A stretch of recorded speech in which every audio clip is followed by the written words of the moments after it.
खबरों में बने रहने के लिए बेल आइकन दबाएं और फर्स्ट इंडिया न्यूज को सब्सक्राइब कीजिए।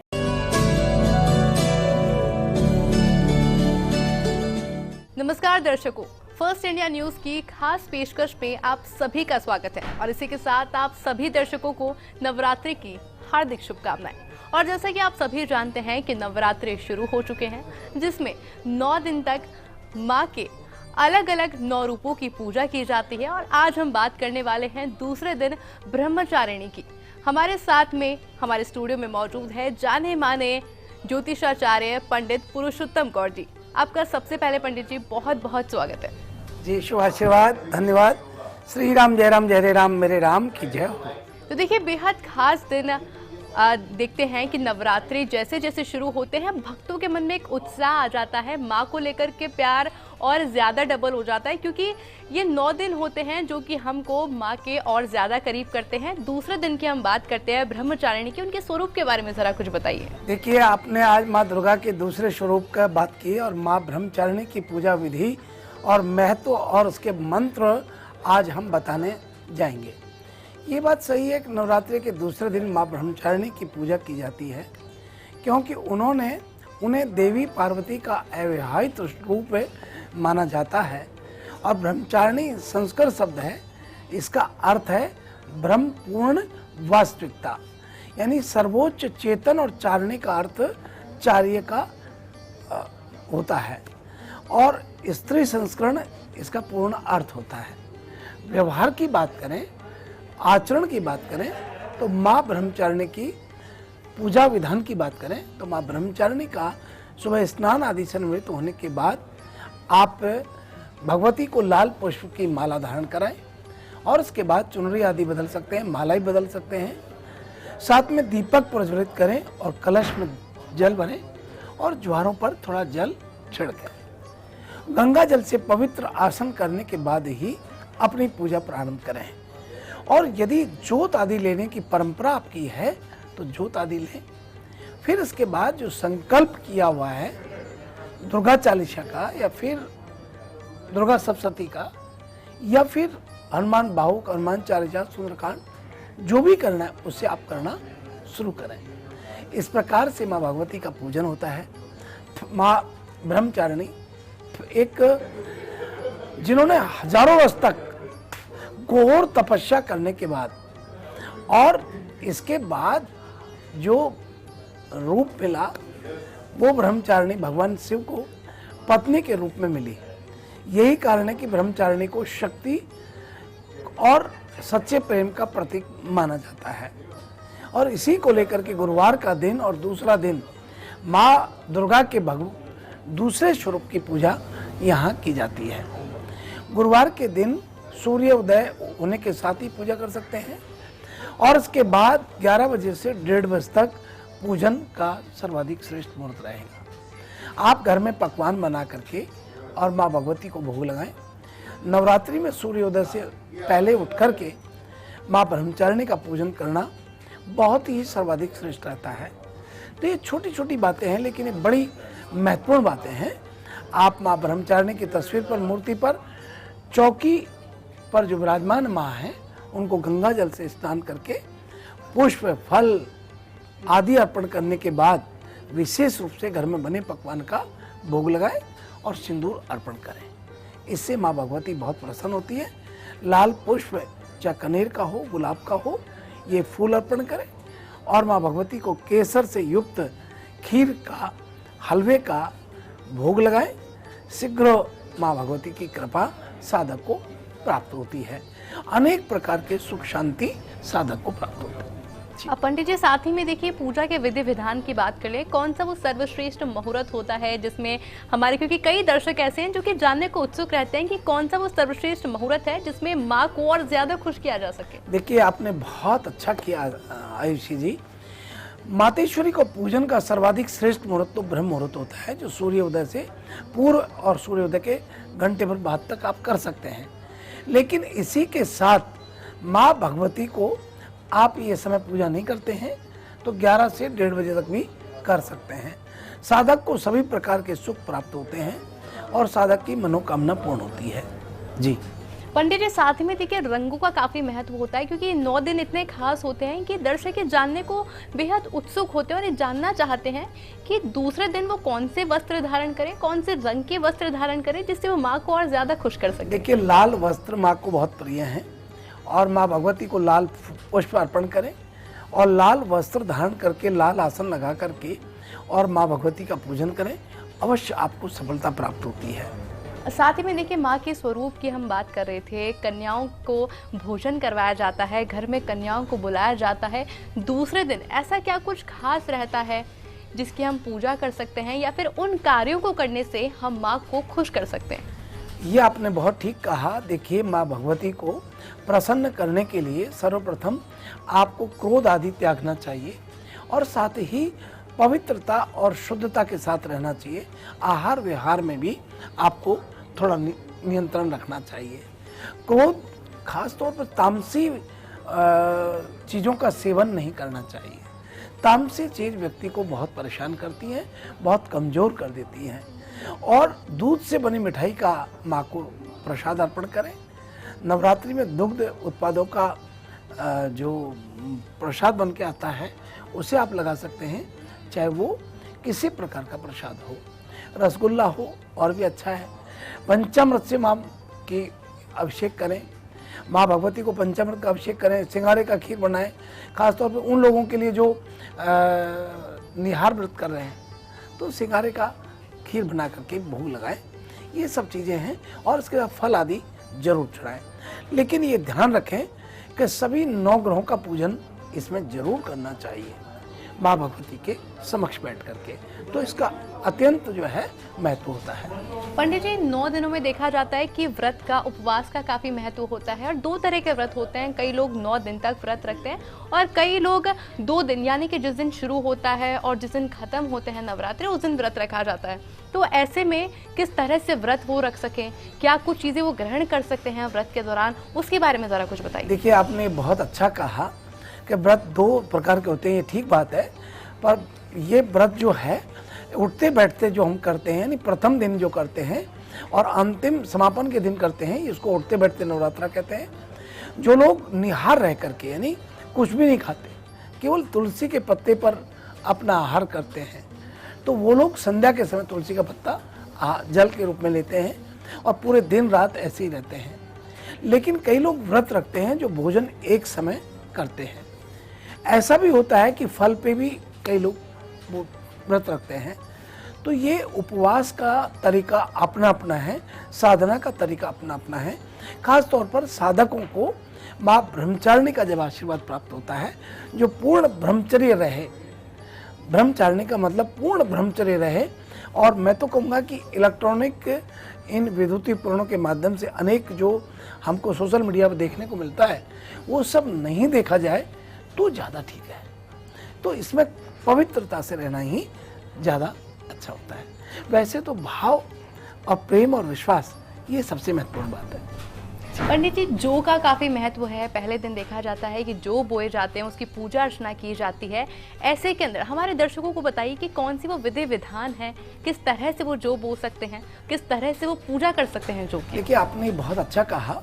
कई बार ऐसा होता है कि जो प्रथम दिन नवरात्रा में जौ उगाना भूल जाता है या जौ कलश के नीचे रखना भूल जाता है, तो दूसरे दिन यानी माँ ब्रह्मचारिणी की पूजा करते समय भी रख सकता है।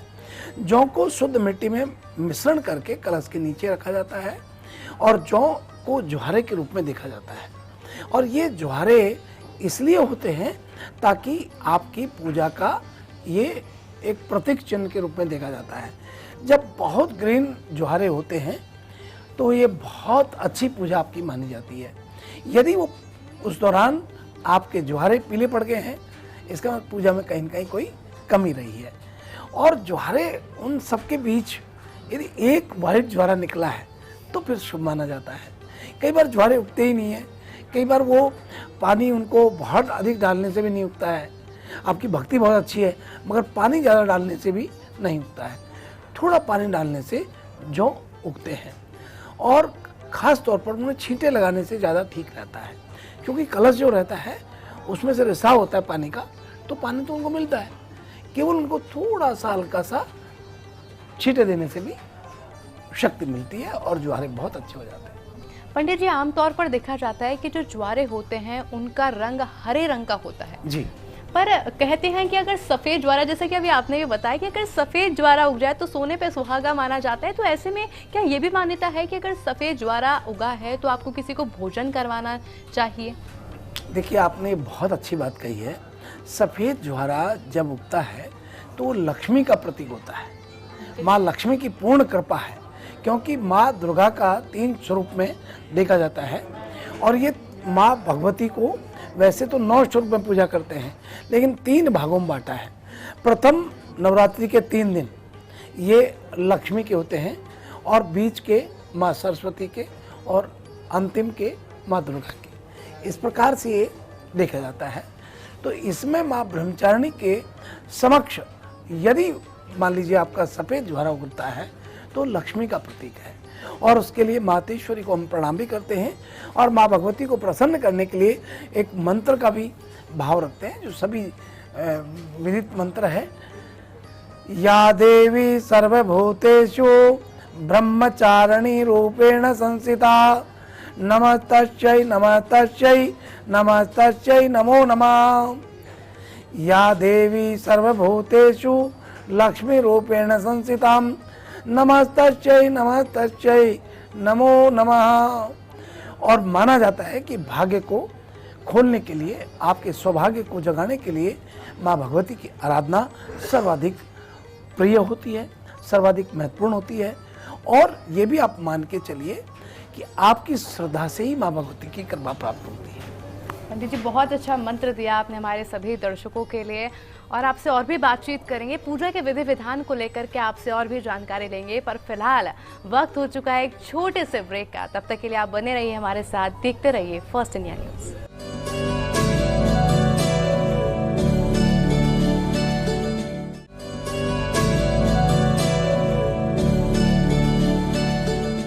ब्रेक के बाद आप सभी का एक बार फिर से स्वागत है। हमारे साथ जाने माने ज्योतिषाचार्य पुरुषोत्तम गौड़ जी हमारे साथ लगातार स्टूडियो में बने हुए हैं, और आज जिस खास विषय पर हम बात कर रहे हैं, नवरात्रे चल रहे हैं, दूसरे दिन की हम बात कर रहे हैं, ब्रह्मचारिणी माता की हम बात कर रहे हैं। पंडित जी, बातचीत करते हैं, क्योंकि देखिए बेहद खास दिन है, तो उससे जुड़ी कोई कथा हो या प्रसंग हो जो आप हमारे दर्शकों के साथ साझा करना चाहें। देखिए आयुषी जी, आपने बहुत अच्छी बात कही है कि माँ ब्रह्मचारिणी की संबंधित कथा मैं आपको सुनाना चाहता हूँ। भगवान शिव को अपने पति के रूप में पाने के लिए माँ ब्रह्मचारिणी ने हजारों वर्ष तक घोर तपस्या की। कठोर मौसम के बावजूद भी अटल संकल्प के साथ उनकी तपस्या चलती रही, और इससे इनका नाम तपस्याचारिणी पड़ा। ब्रह्मचारिणी से तपस्याचारिणी पड़ा। उन्होंने केवल बील पत्र खा करके, यानी बील के जो पत्र हैं उन्हें खा करके और पानी पर जीवित रही, और उनकी इस तपस्या को देख करके भगवान ब्रह्मा ने उन्हें आशीर्वाद दिया। अंततः माँ ब्रह्मचारिणी ने भगवान शिव से विवाह किया। जब ब्रह्मा जी ने आशीर्वाद दिया तब इनका विवाह भगवान शिव से हुआ। ऐसे में ब्रह्मचारिणी देवी जो है उनका एक मंत्र भी है, ओम देवी ब्रह्मचारिणे नमः, ओम तदनाकारा पद्मभ्याम मक्षमाला कमंडलम देवी प्रसिद्धमयी ब्रह्मचारिण्यान त्वम। या देवी सर्वभूतेषु माँ ब्रह्मचारिणी रूपेण संस्थितां, नमस्तस्यै नमस्तस्यै नमस्तस्यै नमो नमः। ब्रह्मचारिणी माँ का ये मंत्र लेते हुए एक विधान है कि माँ भगवती बहुत प्रसन्न होती है। या देवी सर्वभूतेषु, ये देवी सभी भूतों का हनन करने वाली है। लक्ष्मी रूपेण संस्थिता, लक्ष्मी के रूप में भी है। और नमस्तस्यै नमस्तस्यै नमो नमः, हम प्रणाम करते हैं और सब मिलकर के प्रणाम करते हैं, साधुवाद करते हैं कि आप हमारे घर आकर के हमें आशीर्वाद प्रदान कर रही हैं। इस प्रकार के दृढ़ संकल्प के साथ माँ ब्रह्मचारिणी ने अपनी तपस्या की और पति के रूप में शिव जी को प्राप्त किया। इसलिए ब्रह्मचारिणी का जो व्रत उपवास कर रहे हैं, इन्हें बताना चाहूँगा, आज के दिन यदि आपको पुत्र की प्राप्ति के लिए प्रयत्नशील हैं तो शहद ले जा करके भगवान शिव के मंदिर में शहद का अभिषेक करें तो आपको पुत्र रत्न की प्राप्ति होती है। जी पंडित जी, कुछ कुछ समस्याएं होती हैं लोगों की, जैसे किसी को शादी की समस्या होती है, शादी समय पर नहीं हो पाती है, संतान से जुड़ी कुछ समस्याएं होती है, ऐसे में कुछ उपाय देना चाहेंगे आप हमारे दर्शकों को? देखिए, आपने बहुत ही अच्छी बात कही है और माँ भगवती तो सर्वोच्च चेतना का प्रतीक हैं और इनको विधि विधान से जब पूजन अर्चन किया जाए तो अवश्य मनोकामना पूर्ण होती है। जो कुंवारी कन्या है और अच्छे वर की तलाश में उनके माता पिता, क्योंकि घर वाले बड़े परेशान होते हैं जब बच्ची शादी लायक हो और वहाँ लड़का अच्छा ना मिल रहा हो, घर अच्छा ना मिल रहा हो, तो बहुत परेशान होते हैं। ऐसे में अत्यंत सरल उपाय हम बताना चाहेंगे। आप गुरुवार का दिन और माँ ब्रह्मचारिणी को जब पूजन अर्चन करते हुए होते हैं तो पंचामृत बना करके भगवान शिव का अभिषेक करें तो अच्छे वर की प्राप्ति होती है। वहीं कुंवारे लड़के जो हैं और जिन्हें अच्छी लड़कियां नहीं मिल रही हैं, वो लोग इस व्रत को रखते हुए लाल पुष्प की माला माँ भगवती को अर्पण करें तो अवश्य उन्हें अच्छी लड़की प्राप्त होती है।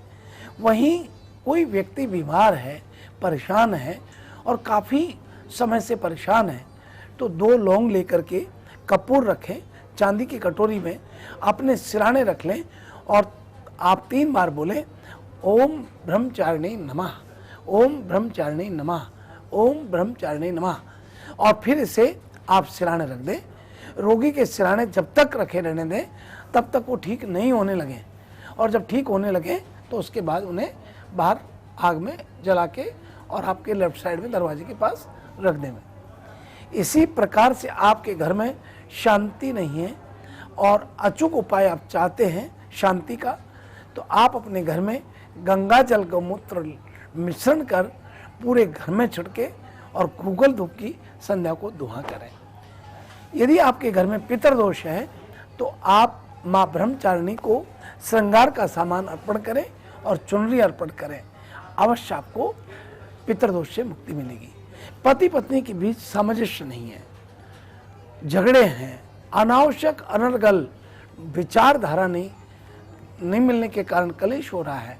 ऐसे में आप माँ पार्वती को मेहंदी लगाएं और माँ की मांग भरें और ये मंदिर में, शिव मंदिर में जाकर के करें, अवश्य आपको शांति होगी और सफलता प्राप्त होगी।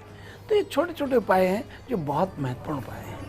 पंडित जी, नवरात्रों में एक बेहद खास तस्वीर हर घर की देखी जाती है कि पूरा परिवार साथ में मिलकर पूजा पाठ करता है, जो कि आमतौर पे हम बात करें तो इतनी व्यस्त जिंदगी हो गई है आजकल सभी की, तो वो देखने को नहीं मिलता। बड़ी एक खास खूबसूरत तस्वीर देखने को मिलती है। हालांकि मैं अपने घर की बात करूं तो हमारे घर पे 2 वक्त पूजा की जाती है, एक सुबह के समय, एक शाम के समय। मैं जानना चाहती हूँ आपसे कि शाम के समय वो कौन सा सही समय होता है जब हमको पूजा करनी चाहिए, और ये कौन सा समय होता है कि इस समय के बाद में आपको नवरात्रों में पूजा नहीं करनी चाहिए?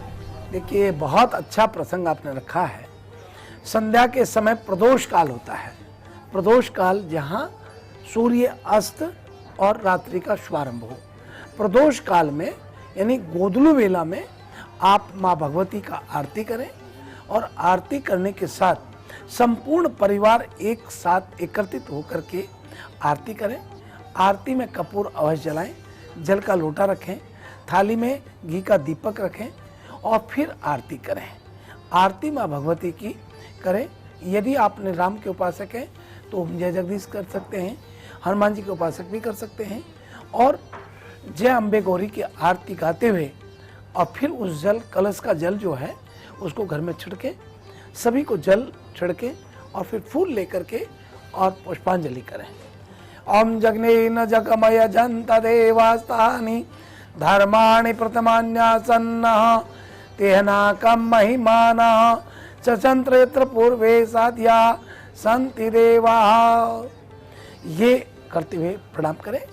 और यदि आपको लक्ष्मी की प्राप्ति करनी है और लक्ष्मी आपके घर में नहीं रुक पा रही है, ऐसे में आप पुरुष सूक्त के पाठ करें। ओम सहस्रसी रेखा पूर्वकाः सहस्राक्षः सहस्रपात स भूमि गं सर्वतत्प्रत्या 33 दशांगुलम पूर्वक वेद गं सर्वं यद्भूतं यच्च भावयाम उतामृतत्वशेषानो जदन्नेन तिरोहति एतावान शमई मातो जायांच पूरुका पादोष विश्वा भूतान त्रिपा दस्यामृतम दिवी त्रिपा दूर्दउदय पूर्क पादोषे हा भवत् पुनः ततो विक्वं विक्रामत्सासना न सने ततः विराड जायत विराजो अधिपूरुका सजातो तिरच पश्चात भूमि मतो पुरा। इस मंत्र का मतलब मंत्र और है, तो ये मंत्र का पूरा संध्या के समय उच्चारण करना चाहिए, सप्तम स्वर पंचम स्वर में करना चाहिए। और आरती के बाद श्री रामचंद्र कृपालो भज मन हरण भवे दारुणाम नव कंजलोचन कंज मुख कर कंज पद कंजारुणम, ये पूरा स्तुति का गान करना चाहिए। और मैं बताना चाहूँगा सभी दर्शकों को कि नवमी के दिन जब नवरात्रा समापन हो तो जरूर भगवान के अवतरण होता है, और उस समय भाई प्रगट कृपाला दीन दयाला कौशल्या हितकारी हर्षित में तारी मुनि मन हारी अद्भुत रूप विचारी, ये पूरा जो है स्तुति होनी चाहिए। और आपको बता दें कि ये भगवान श्री राम का स्मरण का भी अवसर होता है, हनुमान जी को रिझाने का भी समय होता है। भैरव उपासक भैरव की उच्चाटन के लिए और कई प्रकार की पूजा पाठ की प्रक्रिया अपनाते हैं, वो भी करना चाहिए। मैं ये सब दर्शकों को निवेदन करना चाहूँगा कि आपकी प्रसन्नता, आपका भाव, आपका प्रेम प्रभु के प्रति कितना है, ये मंत्र और सामग्री से कहीं अधिक महत्व रखता है। बिल्कुल पंडित जी, और देखिए इसी के साथ सवाल बहुत है मन में, आपने इतनी सारी जानकारी दे दी, क्योंकि नवरात्रे देखिए ऐसे होते हैं ना कि बहुत कुछ जानने का मन करता है माता के बारे में भी, किस विधि विधान से हम उनकी पूजा कर सके उसके बारे में भी उत्सुकता रहती है, पर समय अब हमें इजाज़त नहीं देता। पंडित जी आपका बहुत बहुत शुक्रिया, आपने इतनी सारी जानकारी दी, पूजा अर्चना किस तरह से की जाए, माता के बारे में आपने इतनी जानकारी दी, आपका बहुत बहुत शुक्रिया हमारे साथ जुड़ने के लिए। सभी दर्शकों को बहुत बहुत मंगल शुभकामनाएं, शुभ आशीर्वाद। श्री राम जय राम जय जय राम, मेरे राम की जय हो, जय माता दी। और इसी के साथ हमारे फर्स्ट इंडिया के तमाम दर्शकों को नवरात्रि की हार्दिक शुभकामनाएं। नमस्कार।